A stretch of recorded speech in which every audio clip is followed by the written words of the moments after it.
আল্লাহ যদি আমাদেরকে মশহুর ব্যক্তি বানায় আলহামদুলিল্লাহ, আল্লাহ যদি আমাদেরকে মশহুর না বানায় তো আলহামদুলিল্লাহ।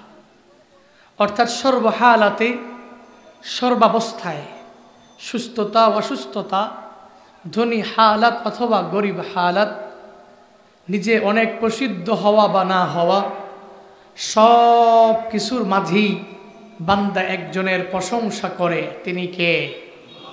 আল্লাহ। আল্লাহর প্রশংসা করলে আল্লাহ খুশি হয় না নারাজ হয়? খুশি হয়। দুনিয়াতে স্বাভাবিক নিয়ম হলো, দুনিয়াতে যদি কোনো ব্যক্তির প্রশংসা করা হয় তখন ওই ব্যক্তি, যেই লোকটা প্রশংসা করলো, তাকে সর্বোচ্চ সাপোর্ট দেয়। মেম্বার অফ পার্লামেন্ট বলেন, চেয়ারম্যান বলেন, মেম্বার বলেন, মাতবর বলেন, ইমাম বলেন, খতিব বলেন, বক্তা বলেন, যাকেই বলেন, যদি তার কোনো প্রশংসা কোনো ব্যক্তি করে তখন যার করা হয় ওই ব্যক্তির পক্ষ থেকে তাকে সর্বোচ্চ সাপোর্ট দেয়, সম্মান করে। কারণ সে তো জানে যে এই লোক আমার দুর্নাম গেয়ে বেড়ায় না, বরং আমার সুনামগুলো মানুষের কাছে বলে বলে বেড়ায়। এজন্য এই লোকও ওই লোকের প্রতি অনেক খুশি হয়ে যায়।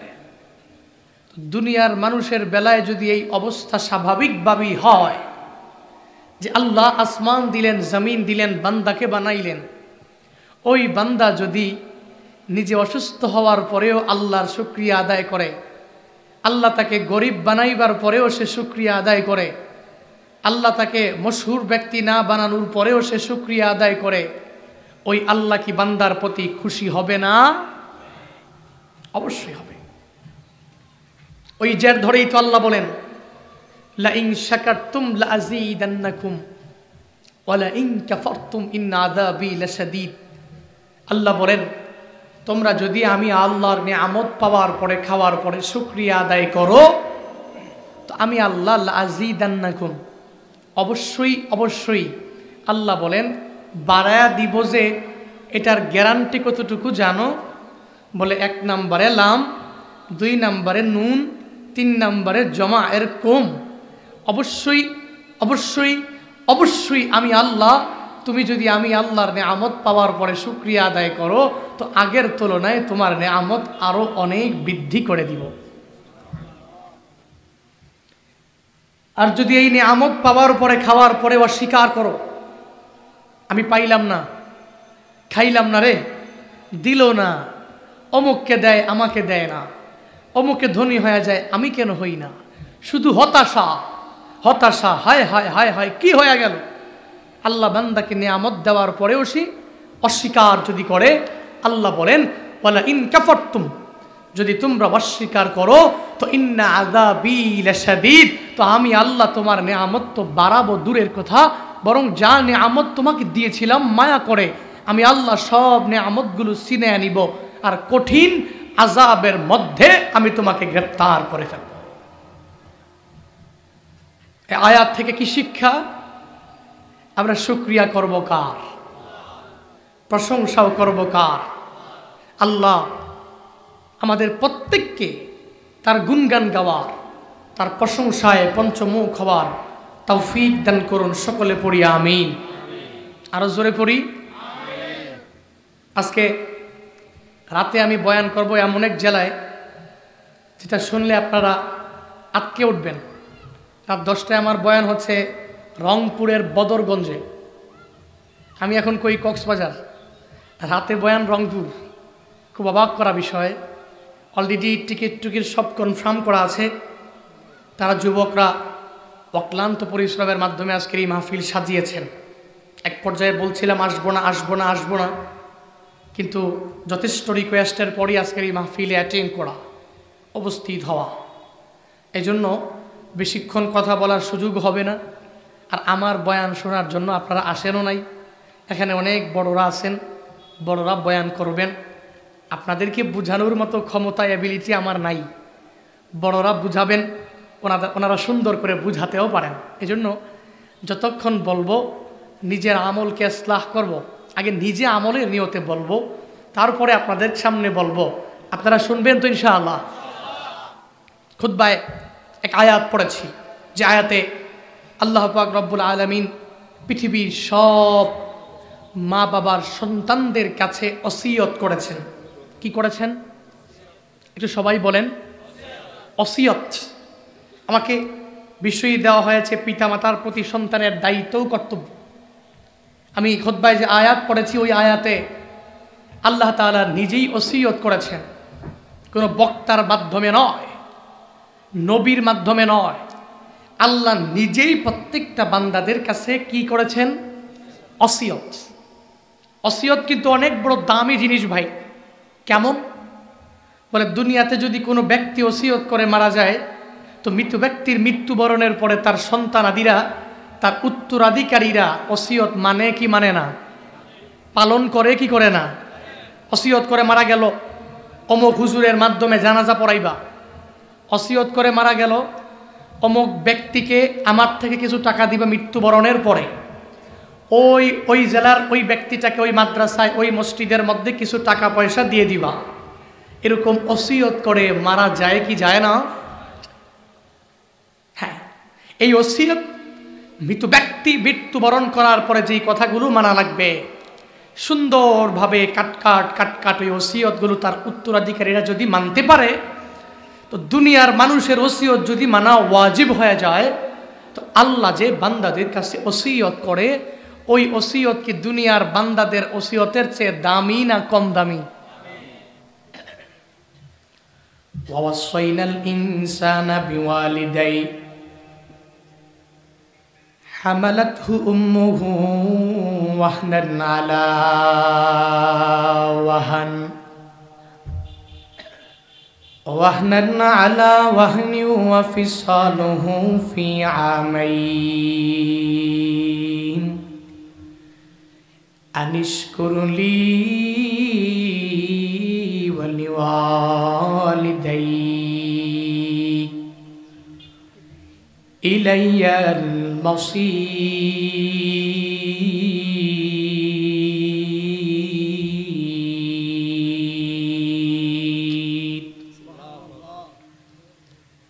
আল্লাহ বলেন ওয়াসাইনাল ইনসান, আমি আল্লাহ নিজেই ইনসানের কাছে ওসিয়ত করে জানায়া দিলাম।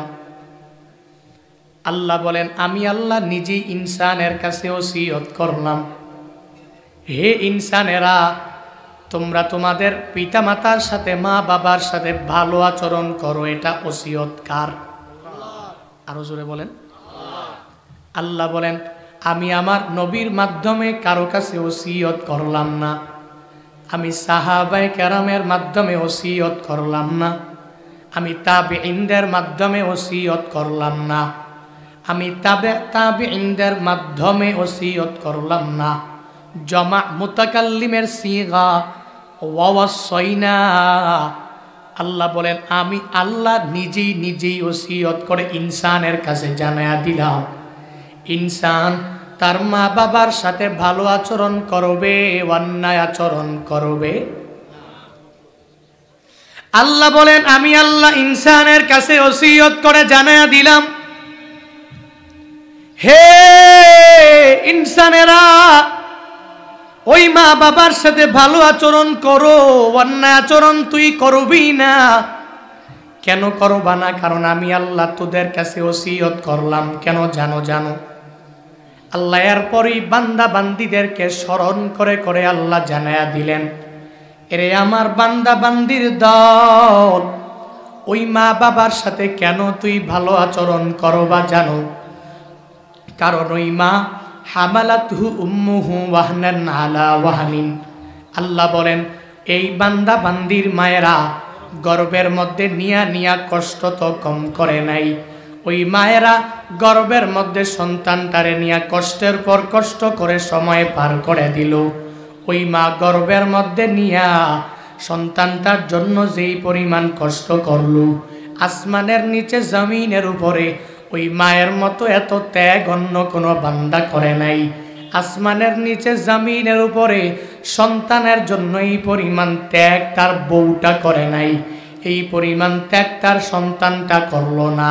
আল্লাহ বলেন ওই মায়ের তো সন্তানটারে গর্ভের মধ্যে নিয়া বড় করলেন, শুধু কি তাই?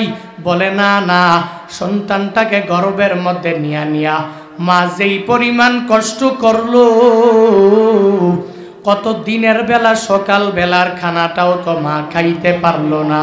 দুপুর বেলা যখন খানার পেটটা নিয়ে যখন সামনে মা বসে গেল, ওই গর্ভের মধ্যে সন্তানটা যখন একটা লোকমা খানা যখন মা দিয়া দিল, সন্তান গর্ভের মধ্যে এমন জুড়ে জুড়ে মাটাকে পেটের মধ্যে লাথি মেরে দিল।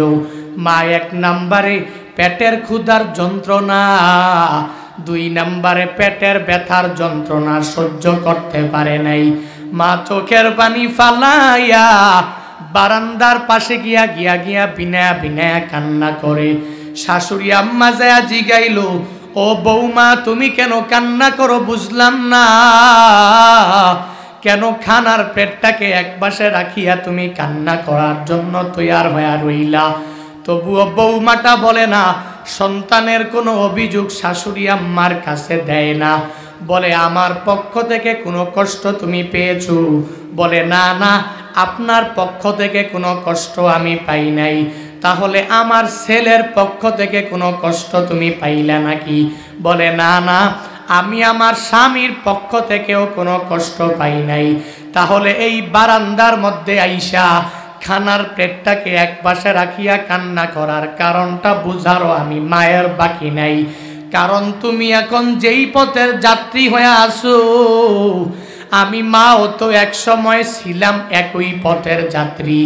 অন্যের বাড়িতে কাজ করে করে আমি মা এই সন্তানটাকে গর্ভের মধ্যে নিয়া যেই পরিমাণ কষ্ট আমি মা করলাম, এই সন্তানটাকে গর্ভের মধ্যে নিয়া আমি মা কত দিনের বেলা খাইতেও পারলাম না। আমি মা কত রাতের বেলা সন্তানটাকে গর্ভে নিয়ে ঘুমাইতেও পারলাম না। সবাই বেড়াইবার জন্য চলে গেল, আমাকে বলল রেডি হয়ে যাও। আমি মা রেডি হই নাই, কারণ সন্তানটাকে গর্ভে নিয়া যে কোনো জায়গায় চাইলেই তো যাওয়া যাবে না। এজন্য সন্তানটাকে গর্ভে নিয়ে বেড়াইবার জন্য যেতে পারলাম না। আমি মায়ের ইচ্ছা হয়ে গেল এখন একটু দামি খাবার আমি খেয়ে ফেলবো, কিন্তু আমি আমার সন্তানটার দিকে যখন তাকাইলাম, এই সন্তানটার দিকে তাকাইয়া আমি মা নিজের খেয়াল খুশি মতো ঘুরতেও যেতে পারলাম না। এই সন্তানটার দিকে তাকাইয়া আমি মা নিজের খেয়াল খুশি মতো কোনো খাবারও খেতে পারলাম না। সন্তানটাকে গর্ভের মধ্যে নিয়া যেই পরিমাণ কষ্ট আমি করেছি, হে বৌমা তোমারও এই পরিমাণ কষ্ট করা লাগবে। আল্লাহ ওই কথাগুলোই বান্দা বান্দিদেরকে স্মরণ করে জানায়া দিলেন, হে আমার বান্দারা বান্দিরা, তোমরা মায়ের সাথে কেন ভালো আচরণ করবা? কারণ মা তোমাকে গর্ভের মধ্যে নিয়া কষ্ট করলেন। বলে শুধু তাই না, দুনিয়াতে আসার সময়ও মা যেই পরিমাণ কষ্ট সন্তানের জন্য করলেন, ওই মাটা সন্তানের জন্য বালতি ভরা রক্ত জমিনের মধ্যে ঝরায়া ফেললেন। কেন কেন কেন? কারণ সন্তানটা আসমান দেখবে, জমিন দেখবে, এই সন্তানটা নদী নালা খাল বিল দেখবে, সব নেয়ামতগুলো সুন্দরভাবে ভোগ করবে। ওই সন্তানের দিকে তাকাইয়া মা বালতি ভরা রক্ত ঝরায়া দিলেন। বলে শুধু তাই না, কত মায়েরা সন্তান যখন দুনিয়ার মধ্যে আসবে, ডেলিভারির সময়ে সন্তান দুনিয়ার মধ্যে বেঁচে রইল, মাটা দুনিয়ার থেকে বিদায় নিয়ে চলে গেল। কত কয়েক বছর আগের এক ঘটনা, রাজশাহী মেডিকেল কলেজের মধ্যে এক গর্ভবতী মাকে যখন নিয়ে আসা হলো, ওই মাকে আনার পরে ডাক্তারেরা সকল চেক আপ শেষ করার পরে তারা সিদ্ধান্ত নিয়ে নিবে সন্তানটা দুনিয়ার মধ্যে চাইলে মাটাকে পাওয়া যাবে না, আর যদি মাটা চায় তাহলে সন্তানটাকে পাওয়া যাবে না। এখন এই সিদ্ধান্ত নেওয়ার জন্য ওই মহিলার গার্ডিয়ানকে খুঁজে খুঁজে বের করা লাগবে। দৌড়াইয়া চলে গেল ওই মহিলার স্বামীর কাছে, দৌড়াইয়া যাইয়া ওই স্বামীর কাছে বলে দিল, আপনি কি ওই মহিলার স্বামী? বলে হ্যাঁ হ্যাঁ আমি তো ওই মহিলারই তো স্বামী। বলে আপনার কাছে একটা সিদ্ধান্ত নেওয়ার জন্য আমরা ডাক্তারেরা মিলিয়া চলে আসলাম। বলে বলো না কি সিদ্ধান্ত? বলে আপনার বউয়ের চেকআপ শেষ করার পরে সিদ্ধান্ত বের হয়ে আসলো, যদি সন্তানটা দুনিয়াতে চান তাহলে স্ত্রীটাকে আপনি খুঁজে পাবেন না, আর যদি স্ত্রীটাকে চান তাহলে সন্তানটাকে খুঁজে পাওয়া যাবে না। এই কথা যখন ওই স্বামীর কাছে বলে দিল, এখন স্বামী কাকে চাইবি? স্ত্রী তার কাছে অনেক বড় দামি, সন্তানটাও তার কাছে অনেক বড় দামি, এজন্য কারে চাইবে কাকে বাদ দিবে কিছুই তো বলতে পারে না। কারণ সন্তানটাকে বাদ দিয়া দিলে এই সন্তানের মায়া তো বাবার অন্তরের মধ্যে কোনো কমতি নেই, আবার স্ত্রীটাকে যদি বাদ দিয়া দেয় এই বান্দা তো স্ত্রীটাকেও অনেক বড় মহাব্বত করে। ওই ডাক্তারদের কাছে কিছুই বলতে পারে না, কিংকর্তব্য বিমূঢ়ের মতো তাকায়া তাকায়া রইলেন। একটু পরে ওই ডাক্তারেরা বলল, ও মহিলার স্বামী, সিদ্ধান্ত আপনার নেওয়ার কোনো প্রয়োজন নাই, আমরা ডাক্তারেরা মিলিয়ে আমরা সিদ্ধান্ত নিয়ে নিব। সকল ডাক্তারেরা যাইয়া নিজেরা তখনই সিদ্ধান্ত নিজেরাই নিয়ে নিল। চলে বৃক্ষ যদি দুনিয়ার মধ্যে বেঁচে থাকে, বাঁচলে অটোমেটিক্যালি অনেকগুলো ফল তো আশা করা যাবে, আর যদি বৃক্ষটা মরিয়া যায় তাহলে ফল থেকে তো বৃক্ষের আশা করা যায় না। ডাক্তারেরা সিদ্ধান্ত নিয়ে নিল, ওই মা দুনিয়ার মধ্যে থাকবে, সন্তানটা দুনিয়ার মধ্যে থাকার কোনো প্রয়োজন নাই, কারণ মাটা বেঁচে থাকলে অটোমেটিক্যালি আরো কয়েকটা সন্তানের মালিক হতে পারবে। ডাক্তারেরা সবাই মিলিয়া যখন এই সিদ্ধান্ত যখন ওই মায়ের সামনে বলে দিল, ওই মায়ের কান বরাবর যখন পৌঁছায়া গেল, মা মেডিকেল কলেজের মধ্যে শয্যাশায়ী মা, প্রসব বেদনার যন্ত্রণা তো মা সহ্য করতে পারে নাই, মা চোখের পানি ফালাইয়া ডাক্তারদেরকে বলে, হে ডাক্তারেরা, আমি মায়ের জন্য সন্তানটা দুনিয়ার মধ্যে বাঁচবে না, এটা হবে না, কারণ এই দুনিয়ার মধ্যে আমি মা আসমান দেখেছি, এই দুনিয়ার মধ্যে আমি মা জমিন দেখলাম, আমি মা দুনিয়াতে এমন কোন নিয়ামত নাই ভোগ করি নাই, কিন্তু আমার এই সন্তানটা দুনিয়াতে আসমান দেখলো না, আমার এই সন্তানটা জমিনও দেখলো না, এই সন্তানটা নদী নালা খাল বিল দেখতে পারলো না, এই সন্তান দুনিয়ার কোনো ভালো নিয়ামত ভোগ করতে পারলো না, আমি মা দুনিয়ায় বাঁচবো, সন্তান দুনিয়ায় বাঁচবে না, এটা মা হইয়া আমি মেনে নিতে পারি না। তোমাদের সিদ্ধান্ত উল্টো করে নাও, আমি মা দুনিয়ার মধ্যে বাঁচবো না, আমার সন্তান দুনিয়া আসবে, এই দুনিয়াতে সন্তানটা দুনিয়ার নিয়ামত ভোগ করে যখন আমি মায়ের স্যাক্রিফাইসের কথা ভাববে, তখনই দুই হাত উত্তোলন করে আমি মায়ের জন্য যখন রব্বির হামহুমা কামা রব্বায়ানি সগীরা এই বলে যখন আমি মায়ের জন্য দোয়া করবে, আমি মায়ের কবর তখন সন্তানের দোয়ার বদৌলতে জান্নাতের বাগান হয়ে যাবে। আমি মা দুনিয়াতে যে সন্তানটার জন্য স্যাক্রিফাইস করে বিদায় নিয়ে গেলাম, তবে আমার সন্তান দুনিয়াতে বেঁচে যে আমার জন্য দোয়া করলো, এই দোয়াই হয়ে যাবে আমার জীবনের সবচেয়ে বড় পাওয়া।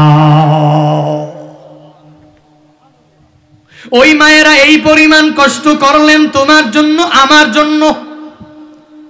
এই কথাগুলো আমি কেন স্মরণ করাইয়া দিলাম? কারণ আল্লাহ নিজেই তো বান্দা বান্দীদেরকে স্মরণ করে জানায়া দিলেন, হে আমার বান্দারা বান্দিরা, কেন ওই মা বাবার সাথে তুই ভালো আচরণ করবি? কারণ ওই মা হামালাতহু উম্মুহু ওয়াহানান আলা ওয়াহানিন, ওই মা তোকে রেহেমের মধ্যে কষ্টের পর কষ্ট করে ধারণ করলো। দুনিয়াতে আসার সময় ও মা বালতি ভরা রক্ত তোমার জন্য ঝরাইলো, আবার দুনিয়াতে আসার পরে ওই মা তো বলে নাই সন্তানটা প্রাকৃতিক খাবার খাবে না, বরং কৃত্রিম খাবার গ্রহণ করবে। বরং মা ফিসলুহু ফি আমাইন, সন্তানটা দুনিয়ার মধ্যে আসার পরে ওই মা 2টি বছর দুগ্ধ পান সন্তানটাকে করাইলেন। এই সন্তানটাকে মা একটি বারের জন্য বলে নাই তুই বিজনেস করার জন্য যাও, তো আমি মায়ের দুধের টাকা দিয়া তারপরে বিজনেসের জন্য যাও। ওই মা বলে নাই তুই যে বড় ব্যবসা করার জন্য তৈয়ার হয়ে গেলা, আমি মায়ের দুধের হক দিয়া তারপরে ব্যবসার জন্য চলে যাও। তুই দামি বাড়ি করার জন্য রেডি হয়ে গেলা, আমি মায়ের টাকা দিয়ে দিয়ে দিয়ে তারপরে তুই বাড়ি করার জন্য যাও। আমি মা এত কষ্ট করে 2টি বছর দুগ্ধ পান করাইলাম, এই দুধের হক দিয়া দিয়া তুই গাড়ি কেনার জন্য চলে যাও, এই দুধের হক দিয়া দিয়া তুই বাড়ি করার জন্য চলে যাও। একটা বারের জন্য মা তোমাকে বলে নাই। তাহলে কেন রে সন্তান ওই মা বাবার সাথে কেন তুই ভালো আচরণ করতে পারবা না? ওই মা বাবার সাথে কেন অন্যায় আচরণ করবি? আল্লাহর ওসিয়ত যদি না মানো আমি এক সাইডে রেখে দিলাম, দুনিয়াতে যদি বাহ্যিক দৃষ্টিতে যদি তাকাও তাহলে অটোমেটিক্যালি ওই মায়ের সাথে তোমার ভালো আচরণ করা লাগবে। কারণ মা গর্ভে ধারণ করলেন, দুনিয়াতে আসার পরে 2টি বছর মা দুগ্ধ পান করাইলেন। আবার দুনিয়ার মুখ যখন তুমি দেখবা ওই মা তোমার জন্য বালতি ভরা রক্ত ঝরাইলেন। এত স্যাক্রিফাইস যদি মা তোমার জন্য করতে পারে তো তুমি মায়ের জন্য কি করলা বান্দা, একটু চিন্তা করে দেখো না। বরং ওই মায়ের বিনিময়ে কি দিলা? নিজের স্ত্রীর মায়ায় পড়ে পড়ে পড়ে পড়ে ওই মায়ের প্রায়োরিটি দিলা না, স্ত্রীটাকে প্রায়োরিটি দিয়া মারে ধমক দিয়া দিলা। সন্তানটারে বড় মায়া করলা, সন্তানটার মায়ায় পরে নিজের মায়ের ধমক দিয়া দিলা। ওই মায়ের বিনিময়ে কি দিলা? ওই মায়ের টাকাও দিতে পারো নাই, বাড়িও দিতে পারো নাই, গাড়িতেও চড়াইতে পারলা না। আল্লাহ বলেন তোর বাড়িতেও চড়ানোর দরকার নাই, তোর গাড়িতে দামি গাড়িতে উঠানোর কোনো দরকার নাই। বরং মায়ের সাথে ভালো আচরণ করবি, অন্যায় আচরণ তুই করবি না। ওই মায়ের শুকরিয়া আদায় করে চলবি, ওই মায়ের থেকে তুই দোয়া নিয়া নিয়া নিয়া নিয়া চলবি। আল্লাহ বলেন 1 নম্বরে আনিস করলি, আমি আল্লাহর শুকরিয়ায় তুই নিমজ্জিত হয়ে যাও, তারপরে ওই মা বাবার শুকরিয়ায় নিমজ্জিত হয়ে যাও। এর মানে হলো ওই মা বাবার থেকে দোয়া নিয়া নিয়া তুই আগা যাও। কারণ মা বাবার দোয়া করতে দেরি হয়ে যাবে, আমার মাওলার দরবারে পৌঁছতে দেরি হবে না, ঠিক কিনা? ওই মা বাবা যখনই দোয়া করবে দোয়া কবুল হয়ে যাবে। যদি দোয়া করে দোয়াও কবুল, বদদোয়া কবুল হবে না। দোয়াটাও কবুল হয়ে যাবে, বদদোয়াটাও তো বান্দা কবুল হয়ে যাবে। কাবা শরীফের এক ইমাম আব্দুর রহমান আস-সুদাইস, নাম শুনেন নাই? কত বড় এক দামি ইমাম। ইমামও কান্না করে, মুক্তাদিরাও কান্না করে। ইমামও কোরআন তিলাওয়াত করে, চোখের পানি ফালাইরাও পেছনে পেছনে দাঁড়ায়া দাঁড়ায়া কান্না করে। আল্লাহর ওই বান্দা কোরআন তিলাওয়াত করে। গত রমজানে উমরার মধ্যে নিজের চোখেই তাকায়া দেখলাম বাইতুল্লাহর মধ্যে কাবার ওই ইমামটা কোরআন তিলাওয়াত করা অবস্থায় ইন্দোনেশিয়ান এক বৃদ্ধ চোখের পানি ফালায়া ফালায় ফালায় ফালায় আর কান্না করে। এক পর্যায়ে তাকবীর দেওয়া অবস্থায় মাটির মধ্যে পড়ে যায়, আবার মাটি থেকে দাঁড়ায়া যায়, তবুও বান্দা নিয়তটা ছাড়ে না। এই হুজুরের কোরআন তিলাওয়াতের মধ্যে এত মজা কেন? এই কোরআন তিলাওয়াত শুনে শুনে কেন মানুষেরা এত চোখের পানি ফালাইয়া ফালাইয়া কান্না করে?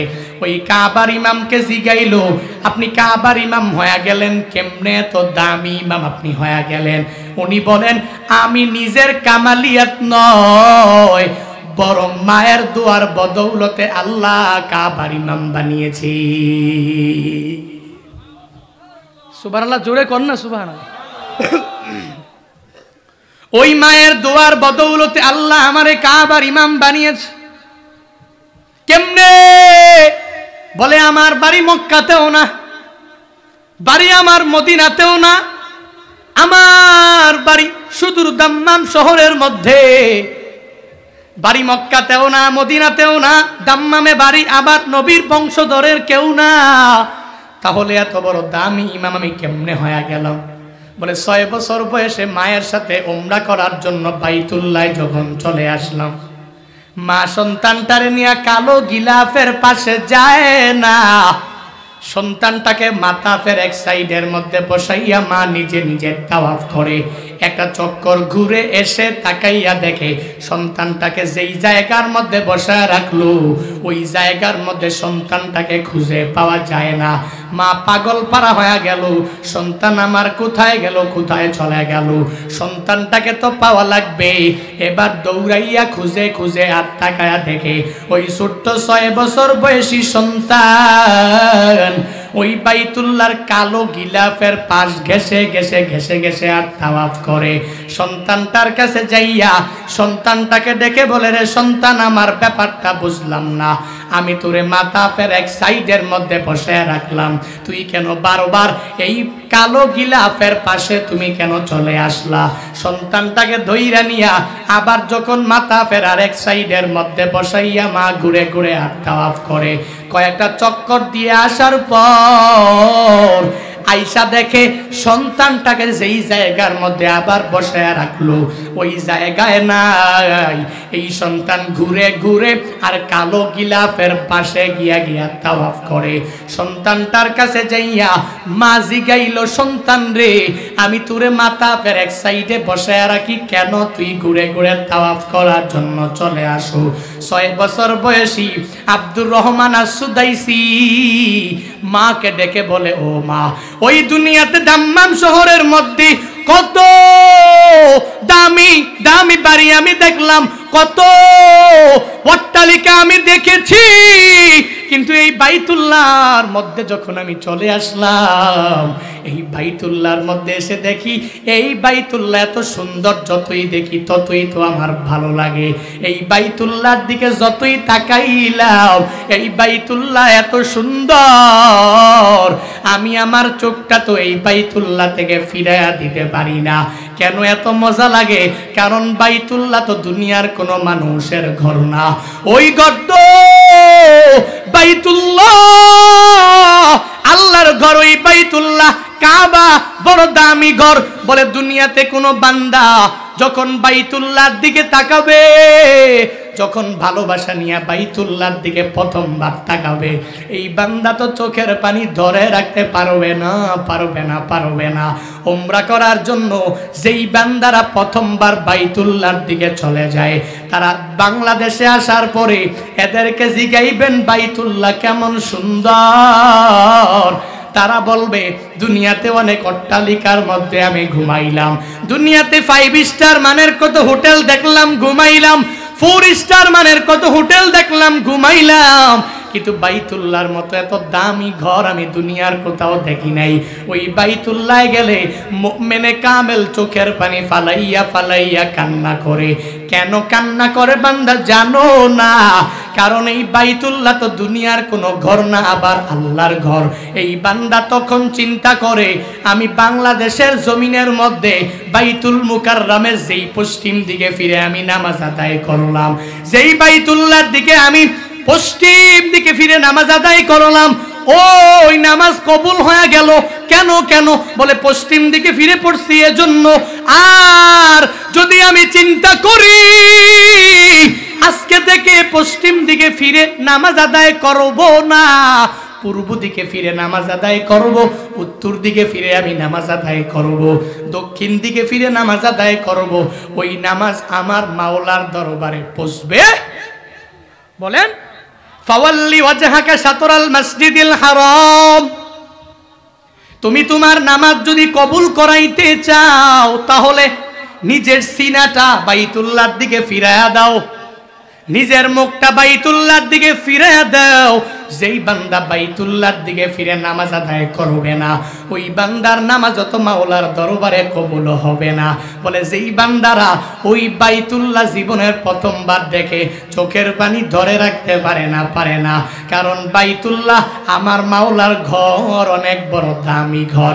ছোট্ট 6 বছর বয়সী বাচ্চাটা মাকে জানা দেয়, মা দাম্মাম শহরের মধ্যে এমন কোনো বাড়ি নাই আমি দেখলাম না, যত বড় বড় দামি জিনিস দেখলাম, কিন্তু এই বাইতুল্লাহর মতো দামি ঘর মনে হয় কোথাও দেখলাম না। এই বাইতুল্লাহ এত সুন্দর, ও মা এই বাইতুল্লাহ দেখলেই ভালো লাগে, এজন্য তুমি আমার এক সাইডে বসায় রাখো, আমি নিজে নিজে কালো গিলাফের পাশে এসে এসে ঘেসে ঘেসে আমি তাওয়াফ করার জন্য আমি নিজে প্রস্তুত হয়ে গেলাম। ওই মা চোখের পানি ফালাইয়া আমার মাওলার দরবারে ডাক দেয়, ওরে দয়ার মালিক, আমার বাড়ি মক্কাতেও না বরং মদিনাতেও না, আমি আমার নবীর বিখ্যাত কুরাইশ বংশেরও কেউ নয়, সুদূর দাম্মাম শহরের মধ্যে আমার বাড়ি, আমার এই সন্তানটাকে নিয়ে উমরা করার জন্য আমি চলে আসলাম। ও আল্লাহ, আমার এই সন্তান এই বাইতুল্লাহ এসে, বাইতুল্লাহ নাকি তার অনেক ভালো লাগে। সন্তানটার মাথার মধ্যে একটা হাত মা রাখিয়া, কালো গিলাফের মধ্যে আরেকটা হাত রাখিয়া মাওলার দরবারে দোয়া কইরা দেয়, আর বলে, ওরে দয়ার মালিক, মায়ের দোয়া তুমি ফিরাইয়া দাও না, আমার এই সন্তান বাইতুল্লাহর জন্য অনেক পাগল পারা হয়ে গেল, এই বাইতুল্লাহর খাতিরে আমি মায়ের দোয়ার বদৌলতে কি আমার ছোট্ট আব্দুর রহমানকে বাইতুল্লাহর বড় ইমাম বানায়া দেওয়া যায় না। ওই মায়ের দোয়ার বদৌলতে 37 বছর কাবার অনেক বড় ইমাম, আজ পর্যন্ত কোনো লুকমা খাইল না। এত দামি ইমাম হয়ে গেলেন, এত সম্মানী হয়ে গেলেন, দুনিয়ার মানুষেরা তিলাওয়াত শুনে শুনে চোখের পানি ফেলায়া ফেলায়া কান্না করে। এরে আল্লাহর বান্দারা, উনি যদি মায়ের দোয়া নিয়ে কাবার বড় ইমাম হয়ে যেতে পারে, তো আমি কেন পারবো না? আপনিও কেন পারবেন না? এরে বান্দারা, বাড়িতে যাইয়া ওই মায়ের পায়ের মধ্যে পড়িয়া যাও, আর মায়ের পায়ের মধ্যে পড়ে মাকে জানায়া দাও, ও মা তুমি আমার জন্য দোয়া কইরা দাও, আমি সোশ্যাল মিডিয়ার মধ্যে কাজ করার জন্য বের হয়ে গেলাম, মা দোয়া কইরা দাও যেন বরকত হয়ে যায়। ও মা তোমার দোয়া নিয়া ইন্টারভিউ দেওয়ার জন্য চলে গেলাম, ওখানে যাতে বরকত হয়ে যায়, মায়ের দোয়া নিলে ইন্টারভিউ তুমি প্রথম হয়ে যাবা। ওই মায়ের দোয়া নিয়ে ঢাকাতে রওনা হয়ে গেলা। দুনিয়ার সব মানুষ, বাসের মধ্যে যাত্রীর অভাব নাই, সবাই অ্যাক্সিডেন্টে মরিয়া গেল, তুমি কেন মরো না? আহত কেন হয়ে গেলা? কারণ মায়ের দোয়া নিয়ে তো তুমি বের হয়ে গেলা। আল্লাহর উপরে ভরসা করে মায়ের দোয়া নিয়ে যদি বের হয়ে যেতে পারো রে বান্দা, আল্লাহ অনেক অনেক অনেক বিপদ থেকে তোমাকে বাঁচাইয়া দিবে, আল্লাহ অনেক দামি বানায়া দিবে। জুনায়েদ আল হাবিবের দিকে যদি তাকায়া দেখো, এত অল্প বয়সে মানুষগুলোর সামনে কেমনে বয়ান করলাম। ওদিনও এক আল্লাহর বান্দা টেলিফোন করে করে বলতে লাগলো, আপনি এত এলাকায় ঘুরেন, বিভিন্ন জেলায় জেলায় এত জার্নি করেন, কেমনে কথা বলেন বুঝলাম না। মাইকিং করার জন্য মাহফিলের 2 দিন করলাম, তারপরে আর কথাও বলতে পারি না, গলা দিয়া কোনো সাউন্ডও আসে না, আমি নিজেই ঘুম থেকে জাগার পরে কথা বলতে পারলাম না। কিন্তু আপনারা বক্তারা সারা বাংলাদেশের মধ্যে এত জার্নি করে করে কেমনে বয়ান করেন, আমি তাকে জানায়া দিলাম, জুনায়েদ আল হাবিব এলেমের লাইনে বহর নিয়া দৌড়ায় না, বরং মায়ের দোয়া নিয়া দৌড়ায়া যাই। বিভিন্ন জেলায় যখনই রওনা হয়ে গেলাম, ওই মায়ের টেলিফোন করে বলি, মা তুমি আমার জন্য একটু দোয়া কইরা দিও, আল্লাহ কামিয়াব করে দিবে। বাবাকে টেলিফোন করে বলি, বাবা আজকে অমুক জেলায় প্রোগ্রাম, দোয়া কইরা দাও, তোমার দোয়া নিয়ে আমি অনেক দূর পর্যন্ত আগায়া যেতে পারবো। আমি জুনায়েদ আল হাবিব, বাংলাদেশের বড় বড় বক্তারা মায়ের দোয়া নিয়ে যদি আগায়া যেতে পারে, তুমি কেন পারবা না? তুমিও পারবা, সবাই পারবে, কারণ মায়ের দোয়া কবুল করে একজন, তিনি কে? আরো জোরে বলেন। ওই মায়ের থেকে দোয়া নিয়ে চলো, ওই মায়ের বদদোয়া নিয়ে চলো না। যদি বদদোয়া নিয়া যদি নামাজ আদায় করো, তোমার ওই নামাজ মাওলার দরবারে কবুল হবে না। যদি মায়ের বদদোয়া নিয়া যদি রোজা রাখো, ওই রোজাও আমার মাওলার দরবারে কবুল হবে না। ওই মায়ের বদদোয়া নিয়া যদি নেক আমল করো, আমার মাওলার দরবারে কবুল হবে না। বলে কেমনে জানো এক সাহাবী যা নবীরে জিগাইলো, ও নবী, পিতা মাতার প্রতি সন্তানের কর্তব্যগুলো কি নবী জানায়া দেন। মা হাক্কুল ওয়ালিদাইনি আলা ওয়ালাদিহি, নবী আমার বলেন হক নাই, হুমা জান্নাতুক ওয়া নারুক, তোমার মা বাবা দুইজনই তোমার জন্য জান্নাত, তোমার মা বাবা উভয়ই তোমার জন্য জাহান্নাম। বলে কেমনে নবী? বলে দুইজন জান্নাত কেমনে, দুইজনই জাহান্নাম কেমনে? বলে ওই মায়েরে সন্তুষ্ট রেখে যদি কবরে যাও, তাহলে নামাজ রোজা নেক আমল তোমার জান্নাতি বানায়া দিবে। ওই মায়ের দুয়ার বদৌলতে জান্নাতি হয়ে যেতে পারবা। কিন্তু অনেক বড় নামাজি, অনেক বড় রোজাদার, অনেক বড় তুমি নেক আমল করনেওয়ালা, কিন্তু ওই মায়ের দোয়া নিয়ে যেতে পারো না। অসন্তুষ্টি নিয়ে কবরে গেলে ওই নামাজ তোমার জান্নাতে নিতে পারবে না, ওই রোজা তোমার জান্নাতে নিতে পারবে না, ওই নেক আমল তোমাকে জান্নাতের মধ্যে নিতে পারবে না। তোমার ওই মা বাবা তোমার জন্য জাহান্নামের কারণ হয়ে দাঁড়াবে। এরে কক্সবাজার চকুরিয়া এলাকার মুসলমানেরা, আজকের এই মাহফিল থেকে তালিম নিয়ে বাড়িতে যাও। বাড়িতে যাদের মা বাবা বেঁচে আছে, যাইয়া মারে বলবা হুজুর শিখাইছে, মা আপনার দোয়া নাকি মাওলার দরবারে কবুল হয়ে যায়। ও মা, স্ত্রীর কথা শুনে কষ্টও তো কম দিলাম না, সন্তানের কথা শুনে আপনাকে প্রায়োরিটি দিতে পারলাম না, আজকে থেকে স্ত্রীর মায়ায় পড়ে আপনাকে বাদ দিব না মা, সন্তানের মায়ায় করে আপনাকে বাদ দিয়া দিব না গো মা। আপনি দোয়া কইরা দেন, আপনার দোয়া নিয়ে আগায়া যাব।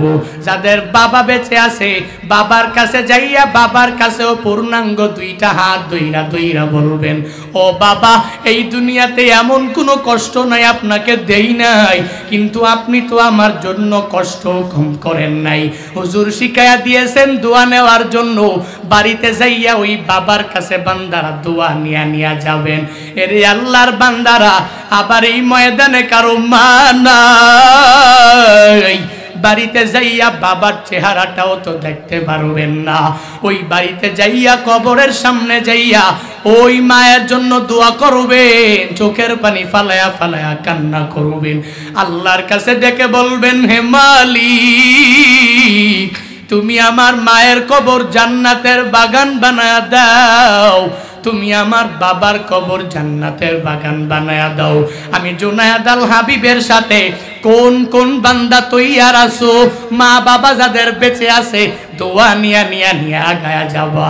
যাদের মা নাই বাবা নাই, এরা বাড়িতে যাইয়া মাকবারার সামনে দাঁড়াই দুইটা হাত তুইলা মালিকের দেখায়া দাও, ওরে দয়ার মালিক,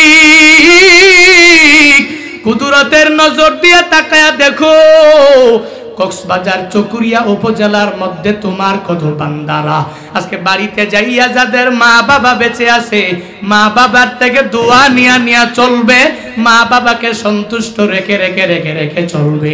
সন্তান হইয়া মা বাবার দায়িত্ব কাঁধের মধ্যে নিয়ে নিবে।